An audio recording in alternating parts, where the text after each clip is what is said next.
Friends, आज हम बात कर रहे हैं अनिल अंबानी की और साथ में बात करेंगे अनिल अंबानी की कंपनियों की। बहुत बड़ी अपडेट निकल कर आई है आरकॉम से। क्या है अपडेट, जानेंगे इस वीडियो के माध्यम से। साथ में रिलायंस कम्युनिकेशन, रिलायंस पावर और रिलायंस कैपिटल से नया शेयर होल्डिंग पैटर्न हमारे सामने आ चुका है। बहुत ही ज़्यादा चौंकाने वाली बातें निकल कर आई है, जो हम सोच नहीं सकते थे वैसी ये शेयर होल्डिंग पैटर्न है। क्या है उसमें चेंजेस, जानेंगे इस वीडियो के माध्यम से। और ये जो नई शेयर होल्डिंग पैटर्न हमारे सामने आई है, क्या इसके बाद में इन शेयरों का भविष्य बदल सकता है?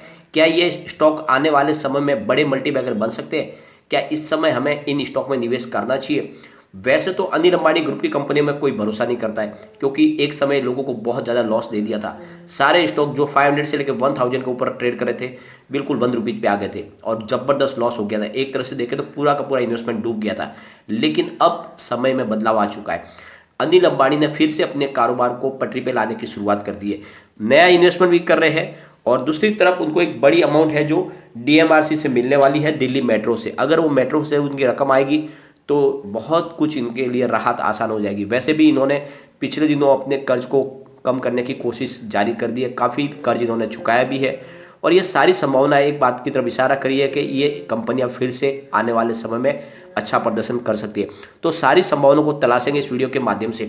लेकिन फ्रेंड, उससे पहले अगर आप पहली बार हमारे चैनल पे आए तो चैनल को सब्सक्राइब कर दीजिए, एक बेल आइकन दबा दीजिए ताकि जब भी नया वीडियो बने पहला नोटिफिकेशन आपको मिले। वीडियो पसंद आए तो लाइक शेयर जरूर कीजिए। चलो फ्रेंड, वीडियो स्टार्ट करते हैं। मैं हूँ आपका दोस्त SB दवे और हमारे अपने चैनल ऑनलाइन कमाई में आपका बहुत बहुत स्वागत है। सबसे पहले हम रिलायंस कम्युनिकेशन की बात कर लेते हैं। तो फ्राइडे को स्टॉक ओपन हुआ 3.75 पर, हाई बनाई 3.80 की, लो है 3.65 का और अंत में 3.70 पर क्लोजिंग दिया, जहां पे 1.33% की गिरावट देखने को मिली। तो थोड़ा सा माहौल गिरावट का है।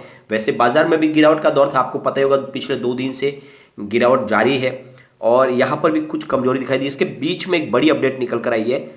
रिलायंस जियो ने एक पिटीशन लगाई है NCLT में, इसके लैंडर्स है जिसमें SBI महत्वपूर्ण है। सबसे बड़े लैंडर्स है रिलायंस कम्युनिकेशन के SBI।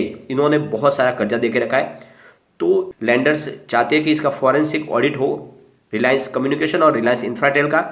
तो इसके खिलाफ NCLT में अपील लगाई थी रिलायंस जियो ने।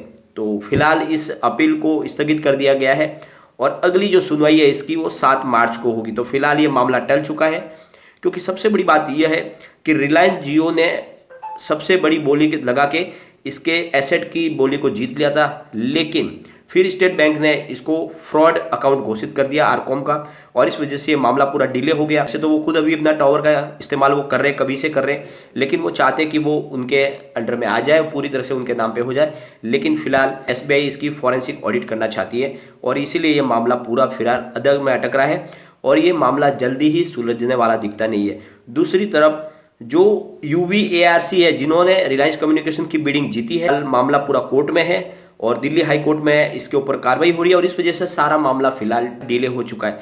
इसमें समय लगेगा और इस वजह से ये कार्रवाई धीरे धीरे आगे बढ़ेगी। और अब फिलहाल रिलायंस जियो वैसे भी ऑलरेडी सारे के सारे इनके टावर्स के यूज़ तो कभी से वो कर ही रहा है, लेकिन वो चाहता है कि ये निपटारा जल्द से जल्द हो जाए। लेकिन SBI चाहती है कि ये जो रकम अदा की जा रही है ये बहुत कम है, कंपनी का जो एसेट है वो बहुत ज़्यादा है और इसी वजह से पूरा मामला फिलहाल पेंडिंग है। इसके बीच में जो शेयर होल्डिंग पैटर्न नया निकल कर आया है वो बहुत ही ज़्यादा चौंकाने वाला है। रिलायंस कम्युनिकेशन के शेयर होल्डिंग पैटर्न में प्रमोटर की होल्डिंग दुगुना हो गई। ये बहुत ही चौंकाने वाली बात है। यानी सितंबर तक देखोगे तो 5.18% की होल्डिंग थी, दिसंबर में वो होल्डिंग बढ़कर 10.36% हो गई है।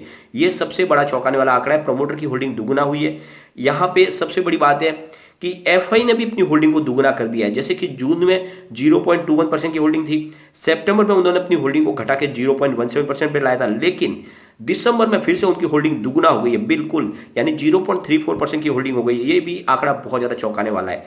अगर बात करें DI की, तो यहाँ पर इन्होंने भी हमें चौंका दिया है। जून और सितंबर में उनकी होल्डिंग 4.69% थी, उसको भी उन्होंने लगभग दुगुना कर दिया, यानी 9.32% की होल्डिंग DI की हो गई है। और म्यूचुअल फंड की बात करें तो उन्होंने भी हमें बहुत ज़्यादा चौंका है। 0.01% की होल्डिंग जून और सितंबर में थी एक जैसी, लेकिन दिसंबर में उन्होंने भी होल्डिंग को अपना जस्ट दुगुना कर दिया, 0.02% की होल्डिंग कर ली है। तो ये जो शेयर होल्डिंग पैटर्न है बहुत ही ज्यादा चौंकाने वाला है। प्रमोटर की होल्डिंग यहाँ पे डबल हो चुकी है, एफआई का निवेश डबल हो चुका है, डीआई का निवेश डबल हो चुका है, म्यूचुअल फंड ने निवेश डबल किया है। बात अदर्स की करें तो 89.92% की होल्डिंग थी जून में, 89.96 हुई, सितंबर में फिलहाल 79.98% की होल्डिंग अदर्स की है। तो जनरल पब्लिक की होल्डिंग घटी है, लेकिन सबकी होल्डिंग दुगुना हुई है। ये इसलिए हो रहा है क्योंकि सबको लगता है कि जैसे ही इसका एक बार निपटारा होगा तो इसमें थोड़ी तेजी बनेगी, यानी अपर सर्किट का दौर जारी हो सकता है। वैसे तो बिल्कुल कौड़ियों के भाव में स्टॉक मिल रहा है, तो निवेश कर रहे हैं लोग। ऐसे में अगर आप चाहें तो इस समय इन्वेस्टमेंट करके रखें, थोड़े से तेजी के साथ में यहाँ पर भी अपर सर्किट के दौर में रकम दुगुना होने की संभावना है। लेकिन वैसे इसका कोई भविष्य उज्ज्वल नहीं है, मैंने आपको क्लियरली कह दिया है। कंपनी ये बिल्कुल एनसीडी के तहत दिवालिया प्रक्रिया में इसकी कार्रवाई चल रही है, तो इसमें आपको न लॉन्ग टर्म इन्वेस्टमेंट के बारे में तो सोचना ही नहीं है। शॉर्ट टर्म में अगर आप पैसे कमाना चाहें तो निवेश के बारे में सोच सकते हैं, जैसे कि म्यूचुअल फंड, डीआई और एफआई ने किया है। इसके पिवट लेवल को भी एक बार चेक कर लेते हैं। तो यहां से अगर स्टॉक स्लिप होता है तो 3.60 पर फर्स्ट सपोर्ट है, 3.55 का सेकंड सपोर्ट है, 3.45 का थर्ड सपोर्ट है, ये ध्यान रखना है। ऊपर की तरफ मूव करने पे जो टारगेट निकल के आ रहे हैं, 3.75 का फर्स्ट टारगेट है, 3.85 का सेकंड टारगेट है और 3.90 का थर्ड टारगेट है। फिलहाल अभी भी स्टॉक 4 के रुपीज ही नीचे ट्रेड करता हुआ आपको दिखाई दे रहा है, तो कमजोर लग रहा है फिलहाल। चलते हैं रिलायंस पावर की तरफ। तो यहां पे काफी अच्छी तेजी हमें देखने को मिली पिछले दिनों। स्टॉक ओपन हुआ फ्राइडे को 16.50 पर, हाई बनाई 16.75 की, लो है 15.80 का और अंत में 16.05 पर इसने क्लोजिंग दी है, करीब 3.02% की डाउन के साथ। तो यहां पर गिरावट बनी है, लेकिन काफी अच्छी तेजी बन चुकी थी, स्टॉक लगातार दौड़ा है। अगर इसके प्रदर्शन को अगर देखें तो हम 12 अक्टूबर को ये 17 की हाई बना चुका था 2021 में, फिर स्टॉक काफी नीचे आया और 6 दिसंबर को इसकी प्राइस 12.35 पर आ चुकी थी। उसके बाद स्टॉक ने फिर दौड़ना शुरू किया, तो ये 16.55 तक जाके आया 20 जनवरी को, यानी गुरुवार को। फिर स्टॉक ने यहाँ से थोड़ी सी गिरावट दिखाई और 16 पे आ चुका है। अब यहाँ से स्टॉक में थोड़ी और गिरावट बन सकती है, क्योंकि 12.5 से लगातार दौड़ा स्टॉक, तो मुझे लग रहा है कि ये 14 तक आ सकता है। उस लेवल पे आपको फिर से खरीदारी इसमें करनी चाहिए, स्टॉक बहुत ज़्यादा मजबूत है। यहाँ पे जो शेयर होल्डिंग पैटर्न निकल कर आया है उसने भी हमें बहुत ज़्यादा चौंका दिया है, क्योंकि यहाँ पे देखो तो प्रमोटर की होल्डिंग तो ऑलरेडी पहले ही बढ़ चुकी थी। जून में 9.06% थी, लेकिन सितंबर में 24.98% कर ली थी अनिल अंबानी ने अपनी होल्डिंग, और दिसंबर में फिलहाल अनचेंज है। गिरवी शेयरों में भी कमी आई है, 17.91% की होल्डिंग जून में थी, फिलहाल सितंबर और दिसंबर में इनकी होल्डिंग मात्र 4.89% रह गई है गिरवी। यहाँ पे एफआई ने भी अपना इन्वेस्टमेंट बढ़ा दिया। ये सबसे अच्छी बात यह है कि एफआई लगातार भरोसा करे स्टॉक के ऊपर। तो 1.78% की होल्डिंग जून में थी, सितंबर में 3.30 हो गई, दिसंबर में एफआई की होल्डिंग 4.92 तक पहुंच गई है। तो मतलब शानदार तरीके से एफआई यहाँ पे इन्वेस्टमेंट कर रहे हैं, इसका मतलब ये स्टॉक आगे जाके कमाल कर सकता है। यहाँ पे डीआई की बात करें तो इन्होंने अपनी होल्डिंग को अनचेंज रखा है, जैसे कि 4.25% होल्डिंग जून में थी, सितंबर में इन्होंने 3.50% कर लिया था, फिलहाल अनचेंज है, अभी भी वही होल्डिंग है। बात करें म्यूचुअल फंड की तो उन्होंने भी अपनी होल्डिंग को अनचेंज रखा है। जून में 0.15% की होल्डिंग थी, सितंबर में 0.12 हुई, फिलहाल 0.12% की ही होल्डिंग है। अदर्स की बात करें तो 84.91% की होल्डिंग जून में थी, 68.22 हुई सितंबर में, फिलहाल 66.60% की होल्डिंग है। तो यहाँ पे अदर्स की होल्डिंग घटी, यानी जनरल पब्लिक ने अपनी होल्डिंग कम की है, लेकिन एफआई ने अपना इन्वेस्टमेंट बढ़ाया है। डीआई और म्यूचुअल फंड ने अपना इन्वेस्टमेंट अनचेंज रखा है और प्रमोटर की होल्डिंग बहुत ही अच्छे तरीके से बढ़ चुकी है। तो ये शेयर होल्डिंग पैटर्न अच्छा है।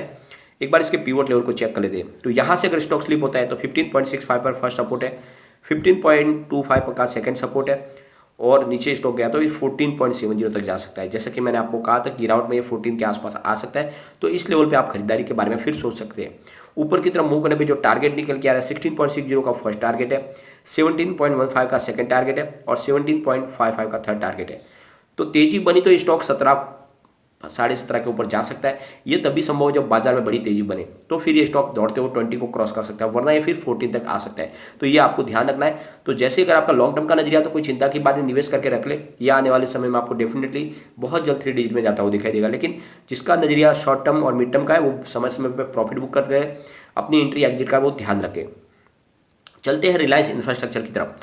तो स्टॉक ओपन हुआ 100 पर, हाई बनाई 102 की, लो 97 का है और अंत में 98.80 पर 2.71% की गिरावट के साथ में इसने क्लोजिंग दी है। इसकी प्रदर्शन को अगर देखें तो 17 जनवरी को ये 105 का इसने हाई बना दिया था, फिर स्टॉक वापस नीचे आ गया है 2 डिजिट में। पिवट लेवल चेक कर लेते हैं। तो यहाँ से अगर स्टॉक स्लिप होता है तो 96.30 पर फर्स्ट सपोर्ट है, 94.35 का सेकंड सपोर्ट है और 91.50 का थर्ड सपोर्ट है। ऊपर की तरफ मूव करने पे जो टारगेट निकल के आ रहे हैं 101 का फर्स्ट टारगेट है, 103 का सेकंड टारगेट है और 105 का थर्ड टारगेट है। तो बिलाल स्टॉक आप ध्यान रखोगे, तेजी बनी तो ये स्टॉक फिर से 105 को क्रॉस कर सकता है। रिलायंस कैपिटल की बात कर लेते हैं। तो यहाँ पे स्टॉक 15.70 पे है, जहाँ पे 3.68% की बड़ी गिरावट देखने को मिली। फिलहाल काफ़ी समय से स्टॉक 15 रुपीज़ के आसपास ही ट्रेड कर रहा है। इसका भी हमारे पास शेयर होल्डिंग पैटर्न आ चुका है। तो यहाँ पे प्रॉपर होल्डिंग बिल्कुल नहीं के बराबर, यानी 1.51% की होल्डिंग है जो 3 क्वार्टर से है। और इनके गिरवी शेयर भी सेम वही है, 3.42% की होल्डिंग है जो 3 क्वार्टर से बनी हुई है। यहाँ पे एफआई ने अपना इन्वेस्टमेंट बढ़ाई, जो सब अच्छा एक बहुत बड़ा पॉजिटिव ट्रिगर स्टॉक के लिए हो सकता है। फिलहाल 0.44% की होल्डिंग जून में थी, सितंबर में घटा के 0.43 की थी, लेकिन दिसंबर में उन्होंने अपनी होल्डिंग को बढ़ाया, 0.57% की होल्डिंग कर ली है। डीआई की बात करें तो 3.07% की होल्डिंग 3 क्वार्टर से अनचेंज है। अदर्स की बात करें तो 94.98% की होल्डिंग जून में थी, सितंबर में 94.99 हुई, फिलहाल 94.85% की होल्डिंग दिसंबर में। तो यहाँ पे एक ही आंकड़ा है जो पॉजिटिव है, यानी एफआई ने अपना दाव लगाया। वैसे ये स्टॉक कोई खास नहीं है क्योंकि कंपनी एनसीएलटी के तहत इस पर प्रक्रिया में चली गई है। और जैसे कि रिलायंस कम्युनिकेशन भी काफ़ी समय तक एक ही जगह पे पड़ा रहा, वैसे ही इसका भी भविष्य हो सकता है। यानी शॉर्ट टर्म के लिए निवेश करके कुछ कमा सकते हैं, लॉन्ग टर्म में इसमें कोई आपको भविष्य दिखाई नहीं देगा।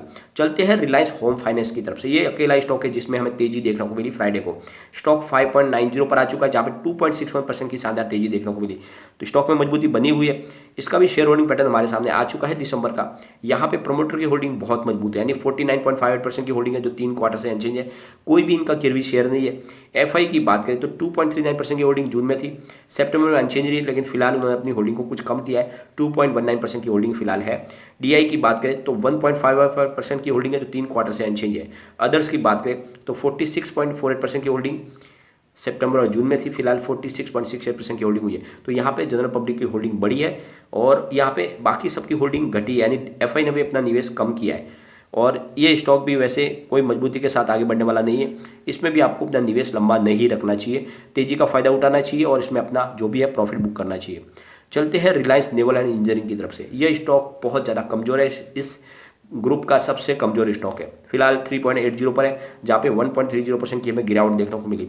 और जितना जल्दी हो सके इस स्टॉक से आप बाहर निकले, इसमें आपको बहुत ज़्यादा लॉस हो सकता है। और सबसे बड़ी बात यही है कि ये जो नया शेयर होल्डिंग पैटर्न निकल कर आया, इसमें एक बात समझ में आ गई है कि यहाँ पे एफआई बहुत ज़्यादा इन्वेस्टमेंट कर रहे हैं। दूसरा जो चौंकाने वाला आंकड़ा वो है कि रिलायंस कम्युनिकेशन में प्रमोटर की होल्डिंग दुगुना हो चुकी है। तो इस समय आप चाहे तो शॉर्ट टर्म के लिए रिलायंस कम्युनिकेशन को पिक कर सकते हैं, परंतु बहुत जल्द उसमें से आपको निकलना होगा, प्रॉफिट बुक करना होगा।